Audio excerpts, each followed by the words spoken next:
sort of music that you're exploring on this Menagerie album is, I guess, a large part of it is what you might call spiritual jazz.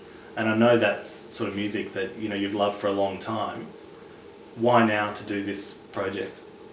I feel like I've always been threatening to do a jazz record, like the whole time. I mean, I started out, when I first came to Australia, I enrolled at the VCA, the Victorian College of the Arts, as a jazz guitarist and studied jazz and was so heavily into that. It's all I listened to for many, many years. And, you know, when I first got into listening to jazz, I was really listening to a lot of the open, free, you know, I guess sort of black conscious spiritual jazz. Now that name has sort of come about, but I really sort of started listening to that, and then I went sort of backwards and got into bebop and hard bop and more traditional forms of jazz to learn the craft. But that was actually the first stuff I listened to, was the really out there stuff. Yeah, so right. I felt like I went on this journey in terms of listening and learning from that really way out stuff, and then sort of learnt, you know, the really inside stuff. And now, you know, I guess when I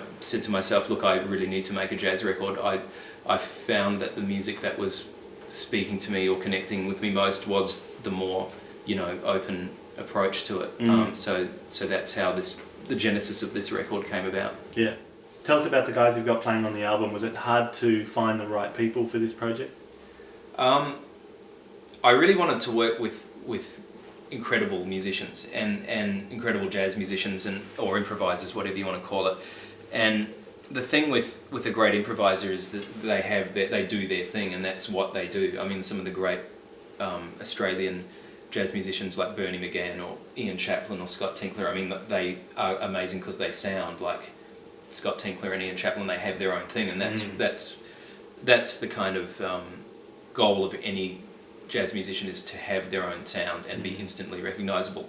So therefore, when I, you know, want to come in and make a record that has a sort of a theme and a production aesthetic and even a musical aesthetic that needs to be correct, you know, I would not really want to go to someone and go, don't be yourself. Like, I want you to sound like Pharoah Sanders, you know, and so it was sort of a hard one, because I wanted people on that level, but I wanted a certain stylistic thing. And I found that Phil Noy, the amazing Melbourne-based saxophone player, was just really open to some direction in stylistic choice. So he is someone I think who really has his own voice as well. But he was, you know, he's an easygoing guy. He's a great guy. And I said, look, I'm making this record, and I want it to sort of come out of that Pharoah Sanders Coltrane thing. Can you do that? And he was more than agreeable. And even like,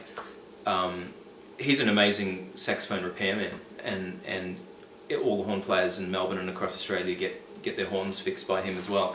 And so he actually got the same horn, the Selma horn that Coltrane used, and set it up with the same mouthpiece and all that to really just get that sound, which was sort of going the extra mile, I thought. Also on the album we have Mark Fitzgibbon, who's an incredible kind of like a local legend of jazz piano, really, in Melbourne and in Australia.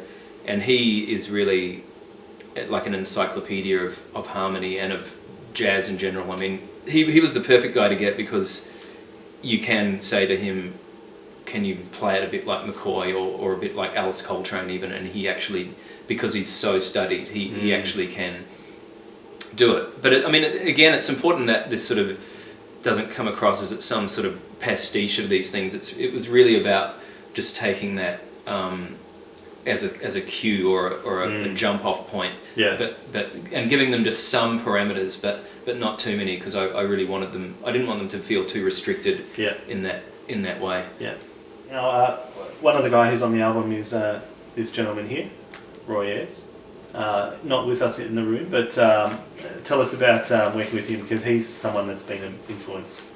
He's been a massive influence, I mean, just on all levels. I mean, he is an amazing composer, and his chord progressions have really defined a lot of stuff for me, and his production skills.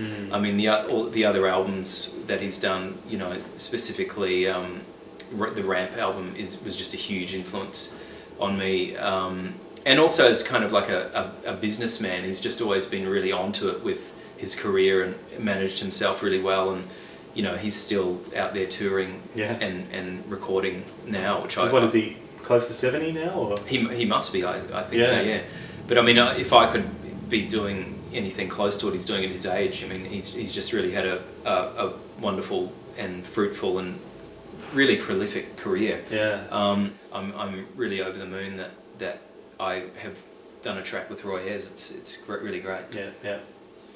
And when are the dubstep remixes of the album being done? Well, you tell me. I will be coming to you for those. You haven't done a remix for a little while, actually. You must be due. Yeah, that's right. My usual output of once every 2 years. I think it probably is coming up to about that time.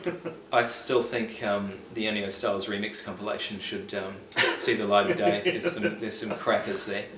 Well, the album is They Shall Inherit by Menagerie. And it's out. It's coming out at the start of December, I think the first week of December. Excellent. And it'll be on CD, as I'm holding here, but also the vinyl is going to be LP and 45. Yeah, it's kind of a cool package where we've put 2 of the tracks on a 7-inch, so you get the LP and the 7-inch, so I'm looking forward to seeing that. Yeah, great. Thanks a lot, Lance. Thank you.